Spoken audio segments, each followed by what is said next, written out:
The first shot rang out as the stagecoach rumbled into Silverton, Colorado, sending Sonja Dalton ducking for cover beneath the worn leather seat. Her trembling hands clutched the single carpet bag that contained everything she owned in this world, along with the letter from Zachariah Meyers, the man she'd traveled over 2,000 miles to marry. Spring of 1875 had barely begun to transform the rugged landscape of the Colorado Territory when Sonja made the journey from her small village outside of Stockholm. The promise of a new life with a man she'd never met seemed less daunting than remaining in Sweden, where her family's farm had failed after 3 consecutive years of poor harvests, and her parents had succumbed to illness the previous winter. "Everyone down!" The driver shouted as another bullet whizzed past. Sonja pressed herself against the floor of the coach, her heart hammering wildly in her chest. This was not the welcome she had envisioned during the weeks of ocean travel and overland journeys. The other passengers, a salesman from Denver and an elderly couple returning from visiting relatives back east, looked as terrified as she felt. "Just bandits," the old man whispered, his voice barely audible over the thunder of hooves as the driver urged the team into a gallop. "Common enough in these parts," Sonja nodded, unable to form words in any language. Her English was passable but stilted, and fear had locked her tongue entirely. After what seemed like an eternity, the shooting stopped and the coach slowed to a more reasonable pace. "All clear, folks." The driver called down. "Seems a couple of ranch hands from the Golden Horn decided to have some fun scaring travelers. Sheriff will hear about this, I guarantee it." Sonja slowly pulled herself back onto the seat, her legs shaking so badly she could barely manage it. The elderly woman reached over to pat her hand. "First time out west, dear?" she asked kindly. "Yes," Sonja managed. I am coming to marry." The woman's eyebrows raised. "Oh, a mail-order bride, well, bless your heart. Who's the lucky fellow?" "Zachariah Meyers," Sonja said, pronouncing the unfamiliar name carefully as she had practiced hundreds of times. "He has ranch near Silverton. The Circle M." The old man perked up. "Good man, Meyers. Lost his parents to fever about 5 years back. Been running that place on his own ever since." "You could do worse, miss." Relief washed over Sonja. In their correspondence, Zachariah had seemed kind and honest, describing his ranch as modest but growing, with a small herd of cattle and plans for expansion. He had written that he needed a wife who was hardy and willing to work, not afraid of the isolation that came with ranch life. Sonja had responded that she had grown up on a farm and understood hard work and loneliness. The stagecoach rounded a bend, and Silverton came into view. It was larger than Sonja had expected, a proper town with wooden buildings lining a main street, horses tied to hitching posts, and people moving about their business. The coach rolled to a stop in front of the stage office, and the driver hopped down to open the door. "Silverton, folks." "End of the line." Sonja stepped down, clutching her bag tightly as she scanned the faces of those waiting. Zachariah had said he would meet her, but there were at least a dozen men loitering around the stage stop. How would she know which one was to be her husband? A tall man with sun-bronzed skin and a wide-brimmed hat pushed away from the wall he'd been leaning against and approached her. He had a strong jawline covered with a neatly trimmed beard and eyes the color of a summer sky. He removed his hat as he neared, revealing dark hair with streaks of sun-lightened brown. "Miss Dalton?" he asked, his voice deep and slightly hesitant. Sonja nodded. "Yes, Mr. Meyers." A smile broke across his face, revealing straight white teeth. "Zachariah Meyers, at your service, madam." "Welcome to Silverton." He reached for her bag. "May I?" She relinquished her grip on the carpet bag, suddenly aware of the dust covering her traveling dress and the way her hair must look after days of travel. She had wanted to make a good impression, and now she felt disheveled and overwhelmed. "Thank you for meeting me," she said carefully. The journey was very long. Something flickered in his eyes, surprise, perhaps at her accent, but he simply nodded. "I reckon it was. Let's get you something to eat and then we can head out to the ranch. It's about an hour's ride from town." As they turned toward the hotel, where Zachariah explained they would take a meal before heading to the ranch, Sonja became aware of several men watching them from the porch of a nearby saloon. They nudged each other and grinned, whispering among themselves. "Hey, Meyers," one called out.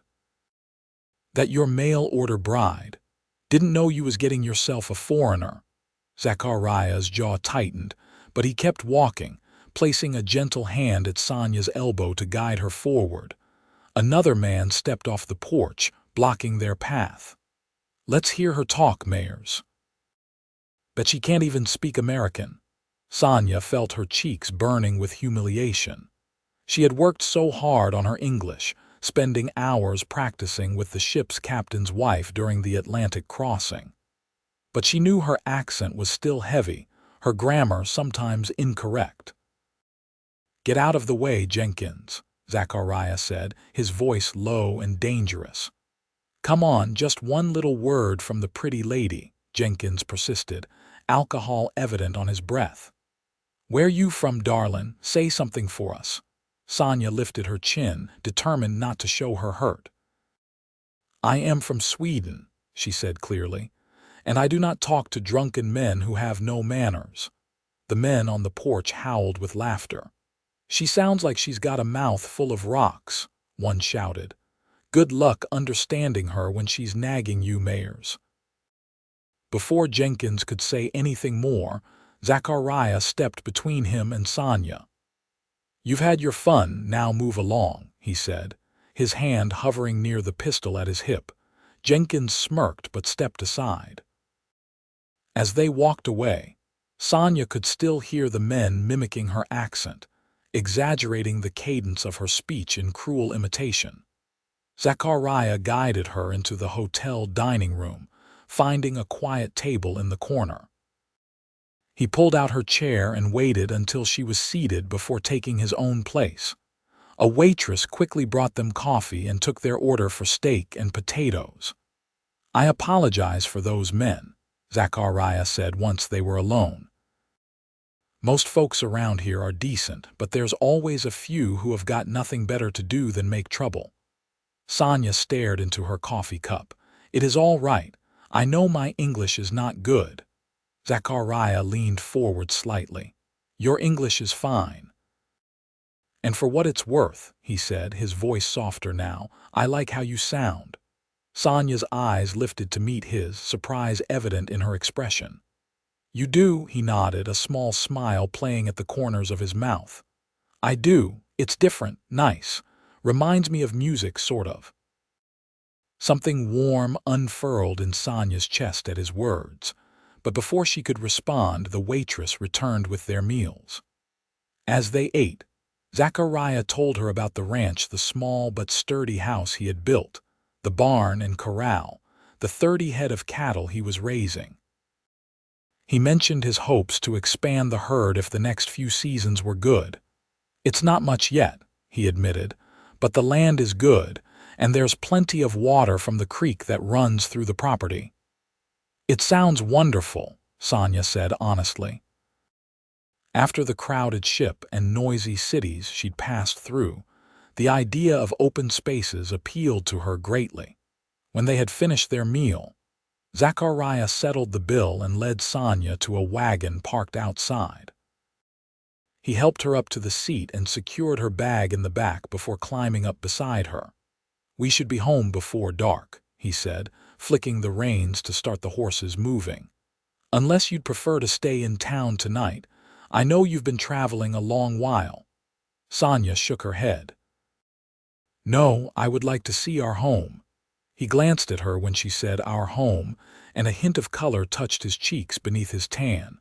"All right then, let's head home," As the wagon rolled out of Silverton, Sonja watched the town recede behind them. The mountains rose in the distance, their peaks still capped with snow despite the spring warmth in the valley. Wildflowers dotted the meadows on either side of the road, adding splashes of color to the landscape. "It is very beautiful here," she said after they had been traveling for some time in comfortable silence. "It is," Zachariah agreed. "Different from Sweden, I'd imagine." "Yes," Sonja nodded. "My village was near forest, not mountains. Many trees, many lakes. But this," she gestured to the vast open spaces, "this feels like freedom." Zachariah studied her for a moment before returning his attention to the road. "That's exactly how I've always felt about it, like there's room to breathe out here." They lapsed into silence again, but it wasn't uncomfortable. Sonja was grateful that Zachariah didn't seem to mind her accent or limited vocabulary. She had so much she wanted to ask him, to learn about him beyond what his letters had revealed. But she was tired from her journey and content for now to simply observe the man she had agreed to marry. He was handsome, certainly more so than she had dared to hope. His letters had been straightforward and honest, lacking flowery language but revealing a man of integrity who knew what he wanted from life. He had mentioned being 30 years old, 8 years her senior, and she could see the experience of those years in the lines around his eyes and the confident way he handled the horses. As the sun began to dip toward the horizon, Zachariah pointed ahead. "There it is, Circle M." Sonja followed his gesture and saw a modest house set against the backdrop of a sloping hillside. A barn stood nearby, along with a corral where several horses grazed. Beyond, she could make out cattle scattered across the pasture that stretched toward the creek he had mentioned. "It is lovely," she said, meaning it. The house wasn't large, but it looked well built and solid, with a covered porch across the front and smoke rising from the stone chimney. "Mrs. Bentley from the neighboring ranch came over this morning to get a fire going and leave some food for us," Zachariah explained. "She's been looking after me some since my parents passed. Good woman." He guided the wagon up to the house and set the brake before coming around to help Sonja down. As her feet touched the ground of what was to be her new home, a sense of both trepidation and excitement filled her. This man was still a stranger, despite their correspondence. This place was unknown territory. Yet something about both felt right, felt possible in a way that gave her hope. Zachariah carried her bag to the porch, then hesitated with his hand on the door latch. "Miss Dalton, Sonja, I want you to know that I understand this isn't a conventional situation. We don't know each other well yet." He cleared his throat. "I've prepared a room for you. Your room. And I'll sleep in the barn until we're properly married, if that's what you still want after you've had time to think on it." Sonja's respect for him grew at his words. She had heard stories of mail-order brides who arrived to find men expecting immediate wifely duties, regardless of legal or emotional bonds. "Thank you," she said softly. "You are a gentleman, Mr. Meyers." "Zachariah," he corrected with a small smile. "Or Zach, if you prefer." "Most folks around here call me Zach." "Zachariah," she repeated, liking the feel of his full name on her tongue. "I would be honored to see my room now, if that is all right." He nodded and opened the door, standing aside to let her enter first. The interior of the house was simple but clean, with a main room that served as both kitchen and living area. A stone fireplace dominated one wall, with a rocking chair and small sofa positioned before it. The kitchen area contained a sturdy table with 4 chairs, a cast iron stove, and cupboards made of the same golden wood as the floor. "Bedrooms through there," Zachariah said, indicating a door to the right. "There's another one beyond it, that's where I usually sleep." Thought you might like having your own space." Sonja followed him to the bedroom, which contained a bed with a handmade quilt, a small dresser, and a washstand with a pitcher and basin. A window looked out toward the mountains, and someone, presumably Mrs. Bentley, had placed a small vase of wildflowers on the dresser. "It's perfect," Sonja said, emotion making her voice thicker than usual. Zachariah set her bag on the bed. "I'll let you get settled. There's stew keeping warm on the stove when you're hungry. I need to see to the horses and check on a few things in the barn." After he left, Sonja sat on the edge of the bed, running her hands over the colorful quilt. Despite her exhaustion, a sense of peace settled over her. The room was simple but comfortable, and Zachariah's consideration touched her deeply. She unpacked her few belongings, placing her clothes in the dresser and setting her mother's Bible on the bedside table. The sun had set by the time Zachariah returned, and Sonja had washed her face and hands and changed into a clean dress. She was ladling stew into bowls when he came through the door, the scent of soap suggesting he had washed up at the pump outside. "This smells wonderful," he said, hanging his hat on a peg by the door. "Mrs. Bentley is a good cook," Sonja replied, placing the bowls on the table along with a loaf of bread she had found wrapped in a cloth. They ate together, the silence occasionally broken by practical questions about the ranch or Sonja's journey.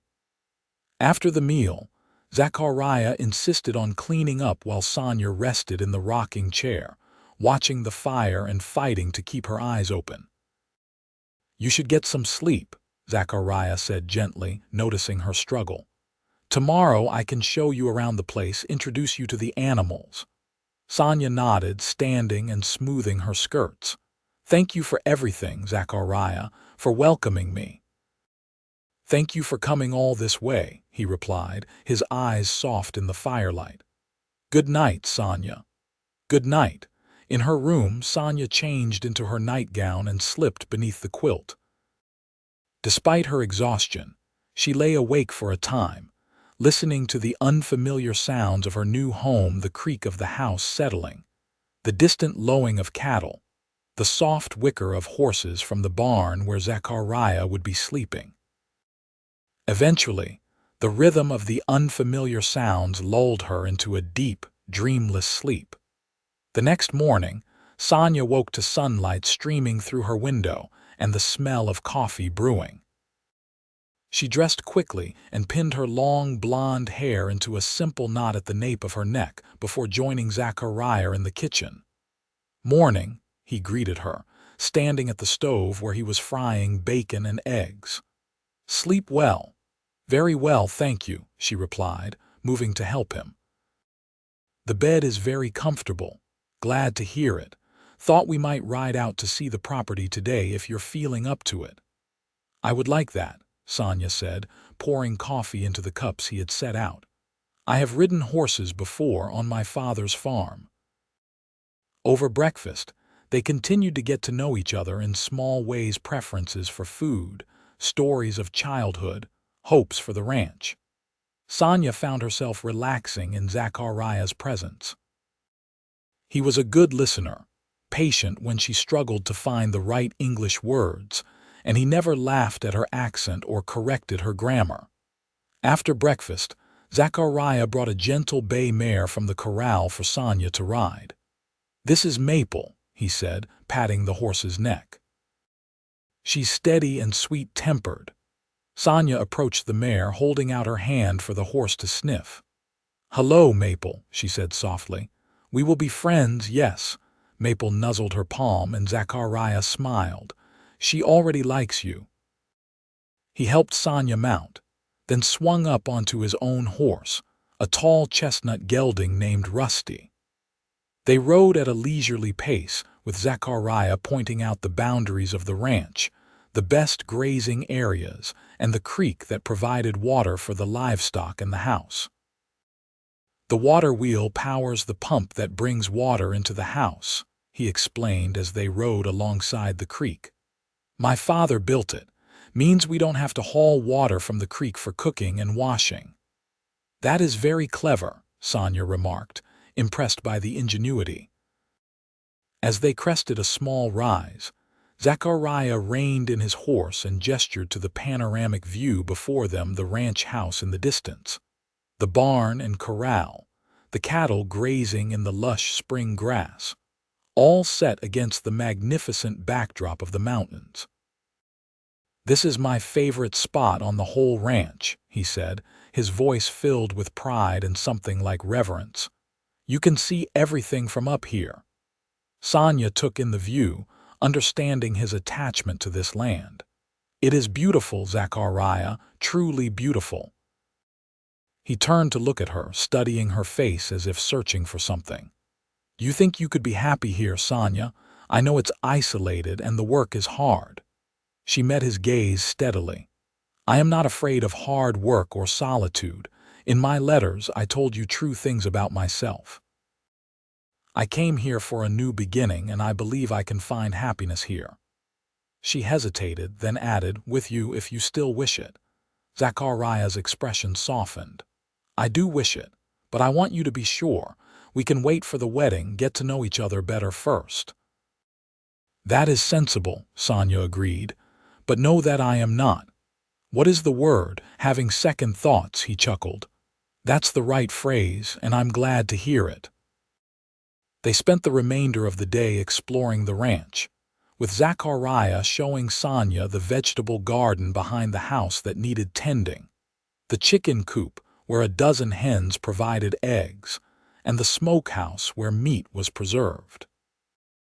By the time they returned to the house for the evening meal, Sonja had a much clearer picture of what her life would be like as Zachariah's wife. The work would be demanding but satisfying. The isolation would be balanced by occasional trips to town and visits with neighbors like the Bentleys. And Zachariah himself seemed to be the kind of man she had hoped for, hardworking, honest, and kind. That evening, as they sat on the porch watching the sunset paint the mountains in shades of gold and purple, Sonja felt a sense of rightness settle over her. She had traveled so far, risked so much, but sitting beside this quiet, thoughtful man, she believed she had made the right choice. "Pastor Collins comes through every other Sunday to hold services," Zachariah said, breaking the comfortable silence. "He'll be here this weekend.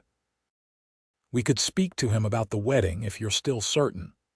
Sonja turned to look at him, noting the way the fading light gilded his features. "I am certain," she said simply. Something changed in Zachariah's expression, a softening around his eyes, a slight upturn of his lips. He reached over and, with gentle hesitation, covered her hand with his own. "Then I reckon we've got a wedding to plan," he said, his voice husky with emotion. The days leading up to Sunday passed in a blur of activity as Sonja familiarized herself with the rhythms of ranch life. She learned the names and personalities of the horses, helped collect eggs from the temperamental hens, and began planning what to plant in the vegetable garden. Zachariah worked with the cattle, mended fences, and made repairs to the barn roof. They fell into a comfortable routine, sharing meals and conversation, gradually learning the subtle languages of each other's moods and habits. Sonja discovered that Zachariah was most talkative in the morning, over coffee, and that he had a surprising knowledge of literature, having inherited books from his schoolteacher mother. Zachariah learned that Sonja hummed when she was content, Swedish folk songs that had been passed down through generations of her family. On Saturday afternoon, Mrs. Bentley arrived with her husband, Thomas, bringing a dress for Sonja to wear for the wedding. It was a simple gown of pale blue cotton, but finer than anything Sonja owned. "It was my daughter's," Mrs. Bentley explained as Sonja admired the dress. "She's married and living in Denver now. When Zachariah told us about the wedding, I thought you might like to have something special to wear." Tears welled in Sonja's eyes at the woman's kindness. "Thank you, Mrs. Bentley. It is beautiful. Call me Martha, dear. We're going to be neighbors after all." The older woman patted Sonja's hand. "Now, let's see if it needs any alterations." While the women were occupied with the dress, Thomas Bentley and Zachariah sat on the porch, discussing ranch matters and the upcoming wedding. "You sure about this, Zach?" Thomas asked, his weathered face serious beneath his shock of white hair. "You two hardly know each other." Zachariah took a thoughtful sip of the coffee they were sharing. "I'm sure, Tom. She's exactly what she represented herself to be in her letters: hard-working, honest, kind. And there's something about her, something that feels right." Thomas studied the younger man's face, then nodded, apparently satisfied with what he saw there. "Martha says the same, says she's got a good heart, that Swedish girl of yours." Zachariah smiled at the description. "She does at that." Inside, Martha helped Sonja try on the blue dress, which fit remarkably well with only minor adjustments needed to the hem. "You make a lovely bride," Martha said, standing back to admire the effect. "Zachariah's a good man, one of the best in these parts." "I believe that is true," Sonja replied, smoothing the fabric of the dress. "He has been very kind to me." Martha's eyes twinkled. "Kindness is a fine starting place for a marriage, but I've seen the way he looks at you when you're not watching. There's more than kindness there, mark my words." Sonja felt heat rise to her cheeks. She had noticed Zachariah's glances, too, the way his gaze would linger on her when he thought she wouldn't notice, the softness in his eyes when she spoke of her homeland or her hopes for their future. "I hope you are right," she said softly. "An old woman knows these things," Martha assured her. "Now, let's finish this hem so you'll be ready for tomorrow." The Bentleys stayed for dinner, bringing welcome conversation and laughter to the table. After they left, promising to return in the morning with the pastor, Sonja and Zachariah sat by the fire, each lost in private thoughts about the day to come. "Are you nervous?" Zachariah asked after a while, his voice gentle in the quiet room. Sonja considered the question honestly. "A little," she admitted, "but not afraid. Are you?" He smiled at her distinction between nervousness and fear. "A little nervous, yes. It's a big step." "We can wait longer if you wish," Sonja offered, though the thought sent a pang through her heart. She had grown more certain with each passing day that Zachariah was the man she wanted to build a life with. "No," he said firmly. "I don't need more time to know what I want." He looked directly into her eyes. "And what I want is you as my wife, Sonja Dalton."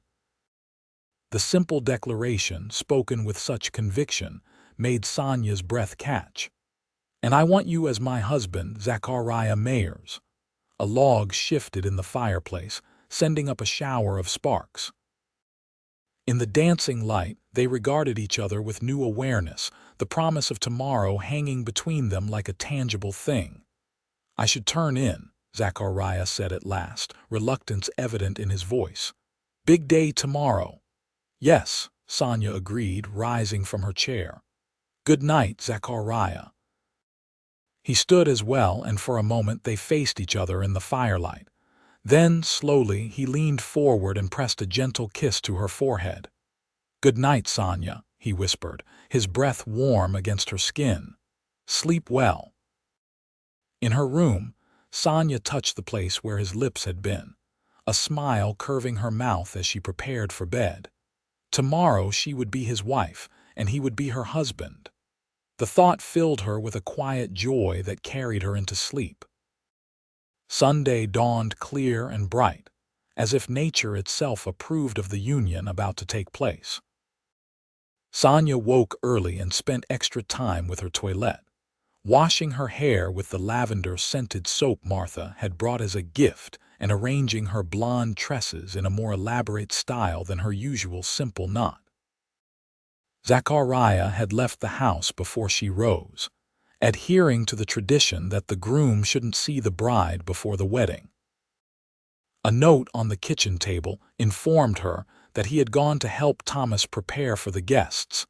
The Bentleys had invited several neighboring ranchers and their families to attend the ceremony and the meal that would follow.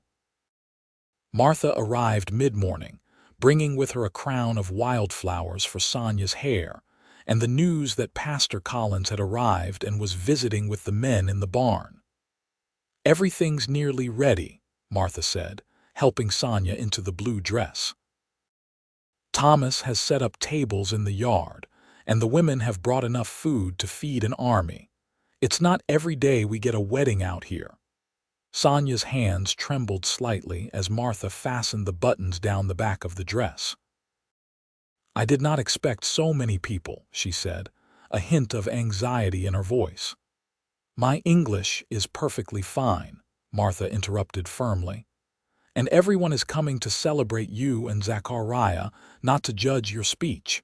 Now let's get these flowers in your hair." By noon, the yard in front of the house had been transformed. Tables covered with white cloths held an array of dishes brought by the guests. Benches had been arranged in rows facing the porch, where Pastor Collins would conduct the ceremony. Wildflowers in jars decorated the tables and the steps of the porch.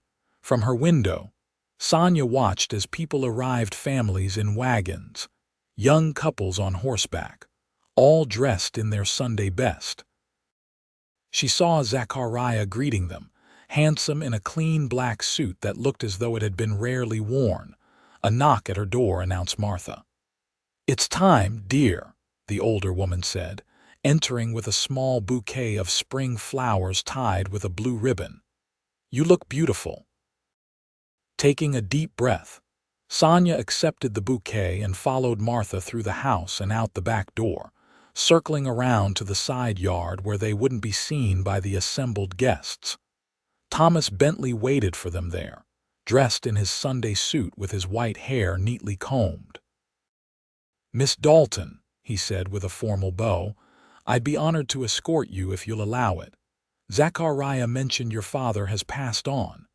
Tears pricked Sonja's eyes at the thoughtful gesture. "Thank you, Mr. Bentley. I would be grateful." Martha squeezed Sonja's hand once before hurrying around to join the other guests. Thomas offered his arm, and Sonja placed her trembling hand upon it. "Ready?" he asked kindly. She nodded, unable to speak past the emotion clogging her throat. As they rounded the corner of the house and came into view of the assembled guests, a collective murmur rose from the crowd. But Sonja barely noticed, because her eyes had found Zachariah, standing tall and straight beside Pastor Collins on the porch. The look on his face as he saw her wonder, admiration, and something deeper that made her heart race chased away any lingering nervousness. Thomas guided her slowly through the parted crowd, up the steps of the porch, and placed her hand in Zachariah's waiting one. "Take care of her, son," he said quietly before stepping back to join his wife in the front row. "I will," Zachariah promised, his eyes never leaving Sonja's face. Pastor Collins, a kindly man with graying hair and spectacles perched on his nose, smiled at the couple before addressing the gathered community. "Friends and neighbors, we are gathered here today to witness the union of Zachariah Meyers and Sonja Dalton in holy matrimony." The ceremony was simple and brief, with traditional vows exchanged in clear, steady voices. When Zachariah slipped a gold band onto Sonja's finger, a ring that had belonged to his mother, he later told her his hands were as steady as his voice, sure in his commitment. "I now pronounce you husband and wife," Pastor Collins declared. "Zachariah, you may kiss your bride." For a moment they stood facing each other, the significance of the moment washing over them. Then Zachariah leaned down, cupping Sonja's face gently in his calloused hands, and pressed his lips to hers in a tender, reverent kiss that promised more to come. The guests erupted in cheers and applause, and as Zachariah and Sonja turned to face them as husband and wife, Sonja felt a surge of belonging unlike anything she had experienced since leaving Sweden. These people, still strangers in many ways, had welcomed her into their community with open arms, celebrating her union with one of their own. The reception that followed was filled with good food, music, courtesy of a fiddler from a neighboring ranch, and dancing in the yard. Sonja was introduced to so many people that she feared she would never remember all their names, but each person greeted her warmly, many going out of their way to speak slowly and clearly for her benefit. "Mrs. Meyers," a voice said beside her as she took a moment's rest from dancing, and Sonja turned to find Zachariah holding 2 glasses of punch. "May I join you?" The new name, Mrs. Meyers, sent a thrill through her. "Of course, Mr. Meyers," she replied with a smile, accepting the punch. He sat beside her on the bench, their shoulders touching lightly. "Having a good time, the best," she assured him, watching the dancers twirl to the lively fiddle music. "Everyone is so kind." "They're good people," Zachariah agreed, following her gaze. "Though I reckon Jenkins and his friends from town might not have been invited, even if they weren't sleeping off yesterday's whiskey." Sonja laughed, remembering the men who had mocked her accent. "I am glad they are not here. This day is too perfect to be spoiled." Zachariah's hand found hers, his thumb brushing over the gold band on her finger. "It is perfect, isn't it?" The celebration continued until sunset, when the guests began to take their leave, offering final congratulations and, in some cases, knowing winks that made both Zachariah and Sonja blush. Martha and Thomas were the last to go, helping to clean up the remnants of the feast before departing with warm hugs and promises to visit soon. And then, suddenly, they were a lone husband and wife in the house that was now truly their shared home. An awkward silence fell between them as they stood in the main room, the reality of their new status sinking in. Zachariah cleared his throat. "I should check on the animals one last time," he said, his voice slightly rough. "Make sure everything's secure for the night." "Yes, of course," Sonja nodded, grateful for the brief reprieve to collect her thoughts. "I will. Tidy up in here." After he left, Sonja busied herself with meaningless tasks, straightening things that didn't need straightening, her mind racing with anticipation and nervousness. She was a wife now, with all that entailed. Her mother had prepared her in general terms for what would happen between a husband and wife, but the reality of it loomed large in her imagination. When Zachariah returned, his footsteps on the porch giving her warning of his approach, Sonja had changed out of the blue dress into her nightgown and robe, her hair loose around her shoulders. She stood by the fireplace, watching the flames dance over the logs he had added before going out. He stopped in the doorway, his eyes taking in the sight of her in the firelight. "Sonja," he said softly, and something in the way he spoke her name made her heart flutter. "Zachariah," she replied, her voice barely above a whisper. He crossed to her slowly, as if giving her time to step away if she wished. But Sonja held her ground, lifting her chin to meet his gaze as he stopped before her. "You are so beautiful," he said, raising a hand to gently touch her cheek. "I still can't believe you're here, that you're my wife." "I am here," she assured him, leaning slightly into his touch. "And I am very glad to be your wife."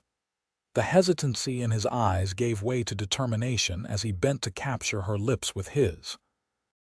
Unlike the chaste kiss they had shared during the ceremony, this one held promise and heat, deepening as Sonja responded to his touch.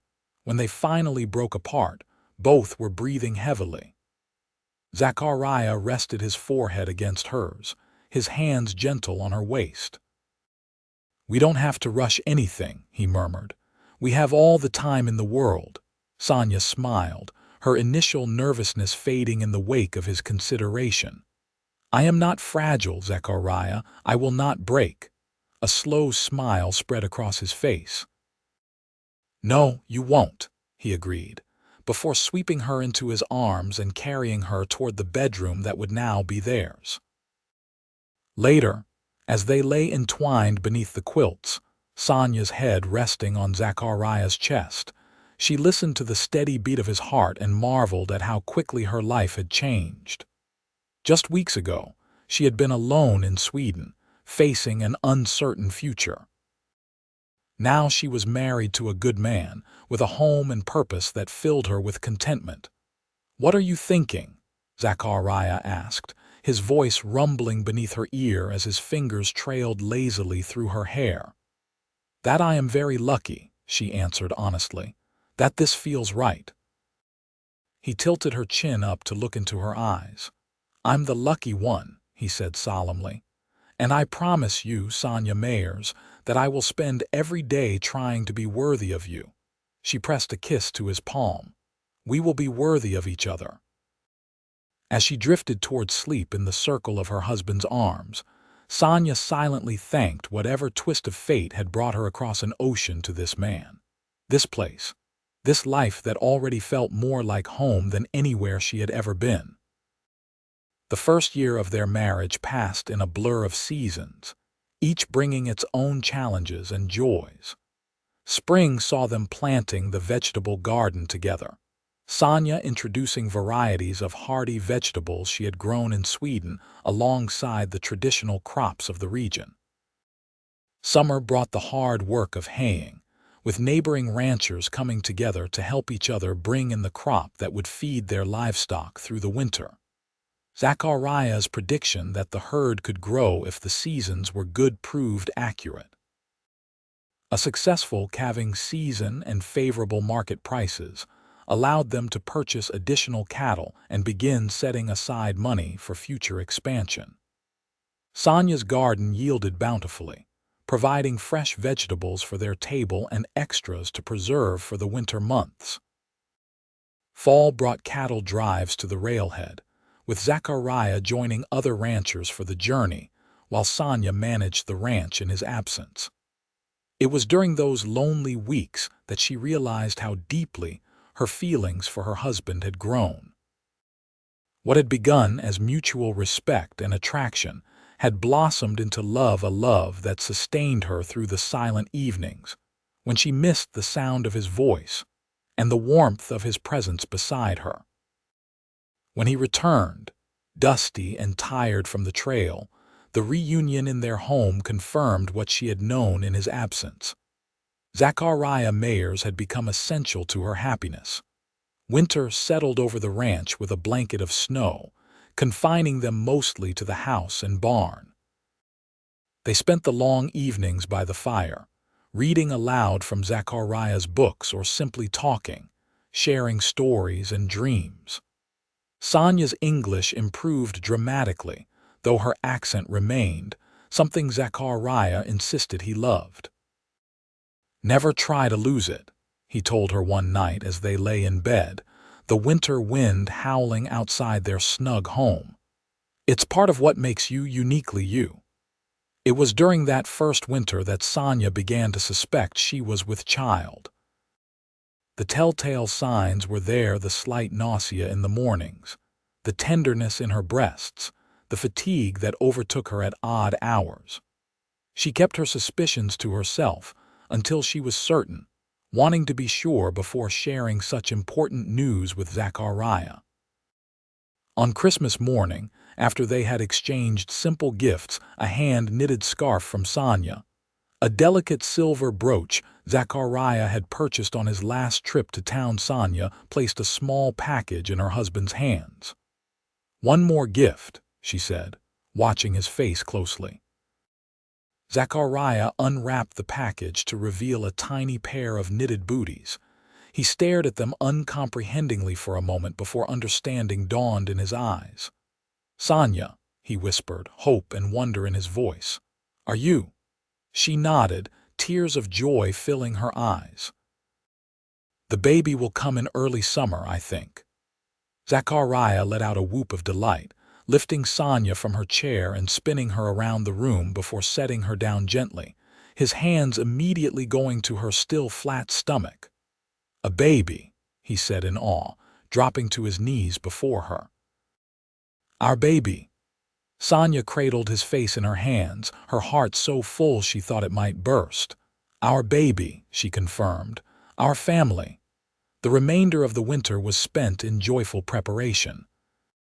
Zachariah began work on a cradle, carefully shaping the wood in the barn during the hours Sonja rested. She sewed and knitted tiny garments, transforming linens into diapers and blankets. Martha Bentley, upon hearing the news, became a frequent visitor, bringing advice and gifts for the expected child. As spring returned to the land, Sonja's body changed with the seasons, her belly growing rounder as the earth grew greener. Zachariah became even more protective, insisting on doing the heavier chores himself and hiring a young man from town to help with the spring work so that Sonja could rest. "You are being ridiculous," she told him one May afternoon as he forbade her from carrying a basket of eggs from the chicken coop. "Women have been having babies since the beginning of time. I am not ill.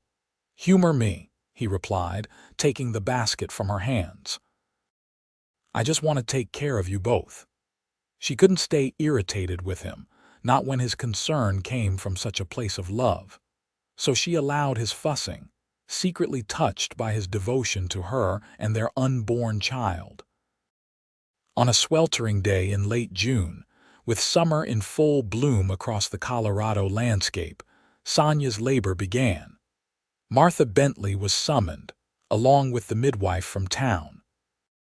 Zachariah was banished to the porch, where he paced anxiously, occasionally peering through the window until Martha shooed him away.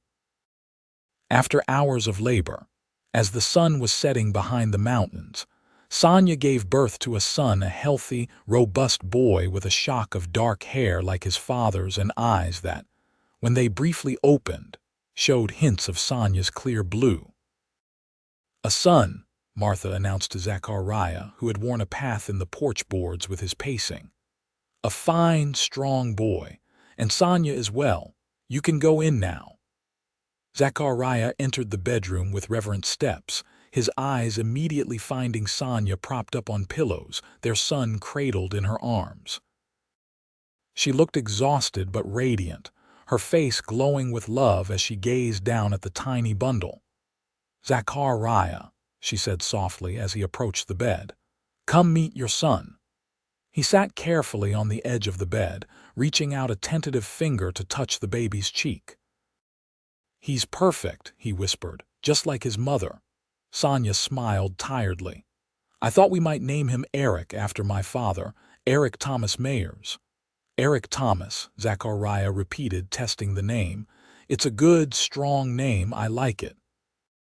He leaned forward to press a gentle kiss to Sonja's forehead, then to the downy head of their son. "Thank you," he murmured against her skin. "Thank you for our family." The first weeks with Eric were a blur of feeding, changing, and stolen moments of sleep. Zachariah did his best to manage the ranch while helping Sonja as much as possible with the baby. Neighbors brought meals and offered assistance, the community rallying around the new family as they adjusted to life with an infant. By the time Eric was a month old, they had settled into a routine that allowed Zachariah to tend to the ranch while Sonja cared for their son. In the evenings, Zachariah would take the baby, giving Sonja time to rest or catch up on household tasks. "He has your eyes," Zachariah observed one evening as he rocked Eric to sleep. The baby's eyes had indeed darkened to the same clear blue as his mother's. "And I think he's going to have your smile too." Sonja, mending one of Zachariah's shirts by the fire, looked up with a contented smile. "But your hair and your strong chin, he will be handsome like his father." "And stubborn like his mother," Zachariah teased, earning a playful glare from his wife.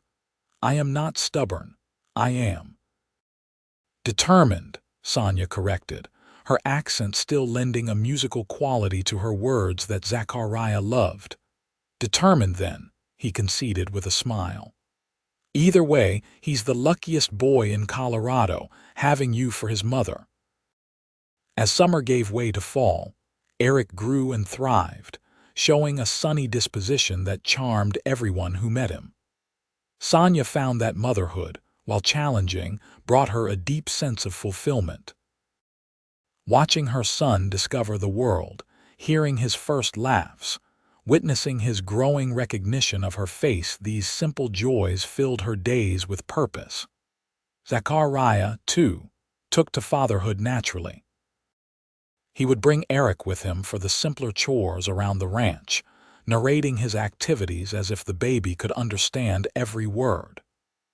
In the evenings, he would read aloud from his books, his deep voice lulling both Sonja and Eric into contentment. As Eric's first birthday approached, Sonja realized with some surprise that she had been in America for nearly 2 years. Her English was now fluent, though her accent remained, and she had fully adapted to life on the ranch. Silverton no longer felt foreign, it felt like home. The day before Eric's birthday, as they were preparing for the small celebration they had planned with the Bentleys and a few close neighbors, a letter arrived from Sweden. Sonja recognized her younger brother's handwriting on the envelope and tore it open eagerly, hungry for news from home.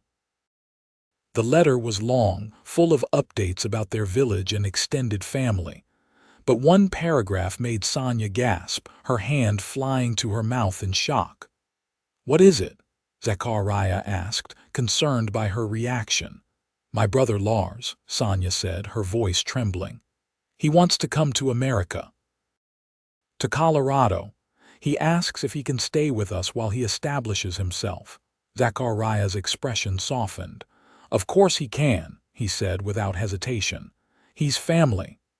Tears welled in Sonja's eyes at her husband's immediate acceptance.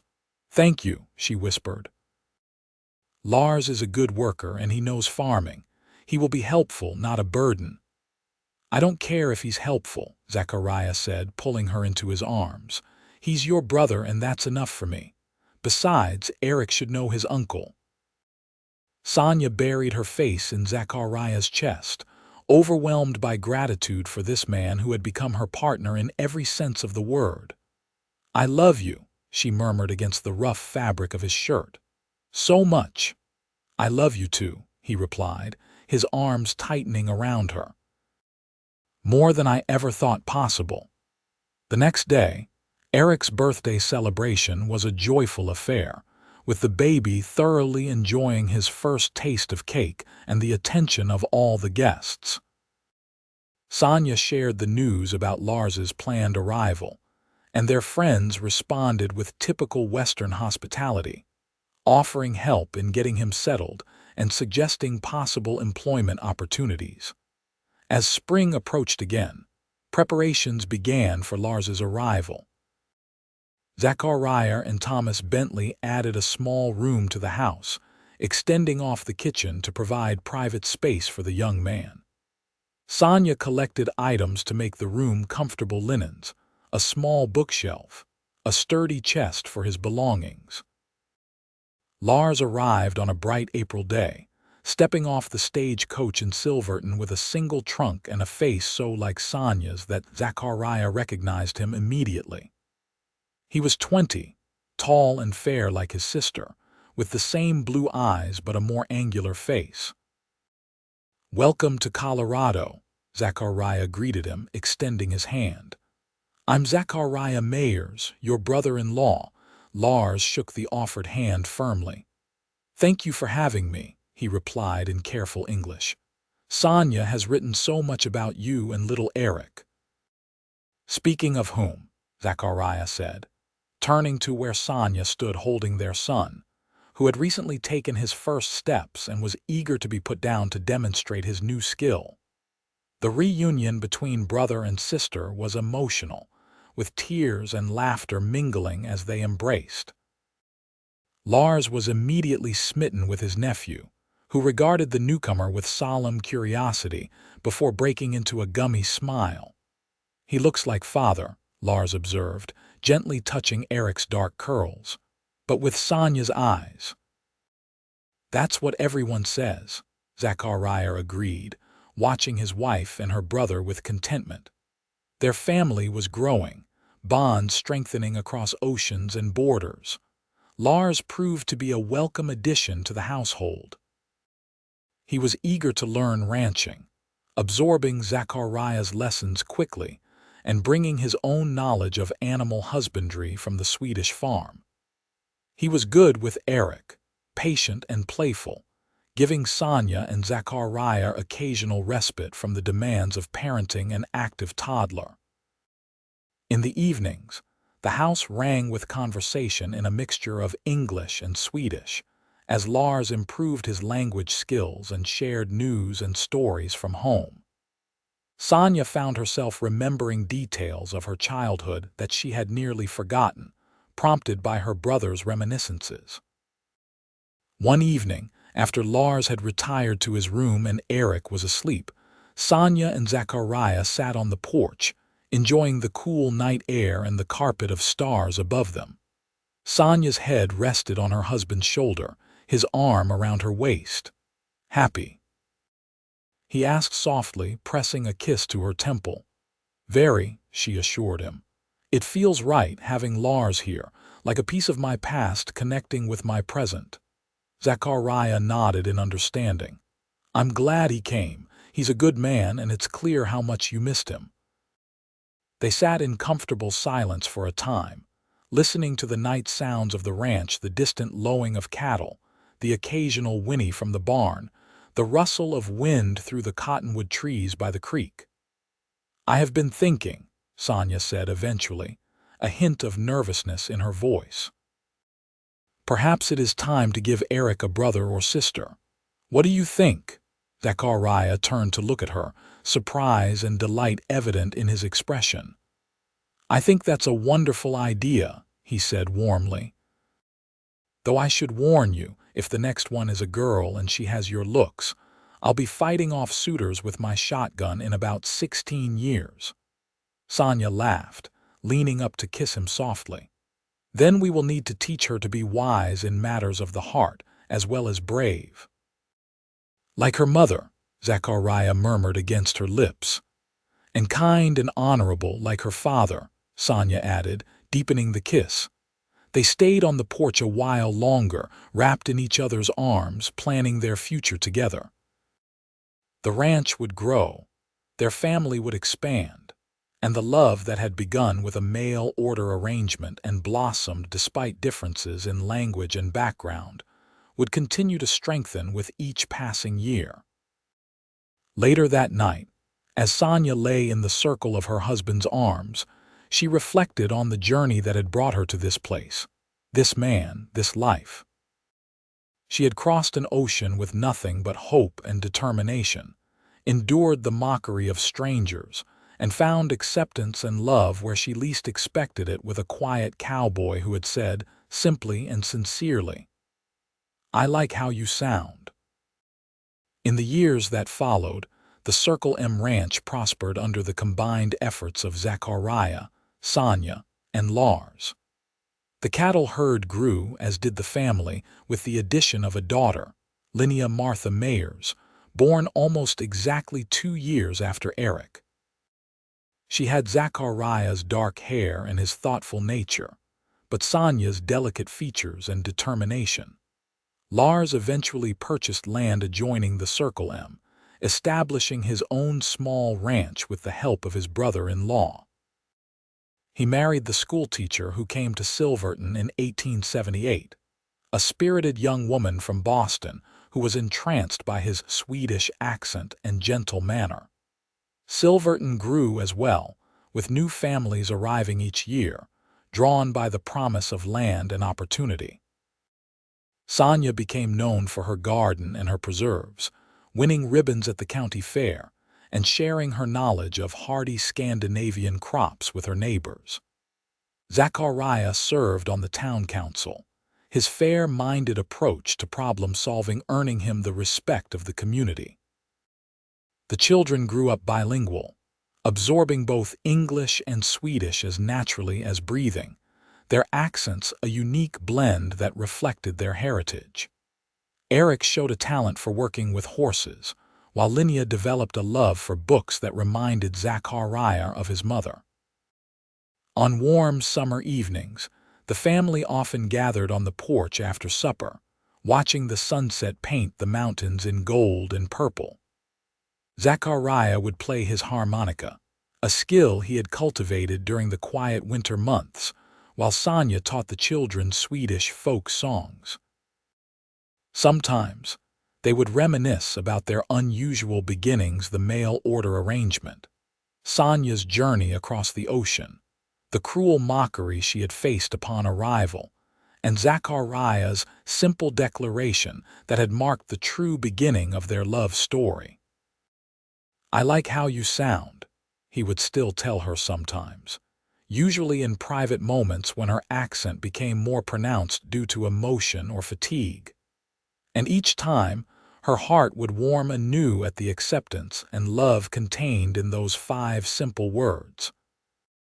In 1885, 10 years after Sonja had first arrived in Silverton, they hosted a celebration at the ranch. Friends and family gathered to commemorate not only their wedding anniversary, but also the journey that had brought them together. The Bentleys, now in their 70s but still spry, were guests of honor, along with Lars and his growing family. As twilight settled over the gathering, Zachariah stood and raised his glass, his gaze finding Sonja across the table where she sat with Linnea on her lap, Eric standing proudly beside her. "10 years ago," he began, his voice carrying across the suddenly quiet yard, "a stagecoach arrived in Silverton carrying the woman who would change my life. She was brave enough to travel across an ocean to marry a man she'd never met, strong enough to face the challenges of ranch life, and patient enough to put up with me all these years." Laughter rippled through the crowd at his self-deprecating humor. "Sonja," he continued, his eyes never leaving hers, "you've given me more than I ever dreamed possible, a partner in everything, a home filled with love, children who make me proud every day. I thank God for whatever twist of fate brought your letter to my door and gave me the sense to write back." He raised his glass higher. "To my wife, Sonja Meyers, the bravest woman I know, I loved you then, I love you now, and I'll love you for all the days we have left." Sonja blinked back tears as she raised her own glass, surrounded by the family and community that had become hers through love and acceptance.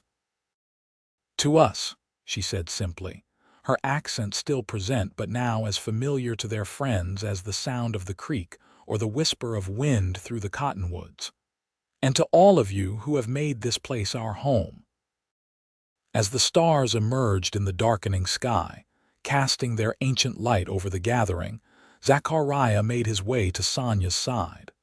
Linnea had run off to play with the other children, and Eric was deep in conversation with Thomas Bentley about a new breeding program for the horses. "Happy?"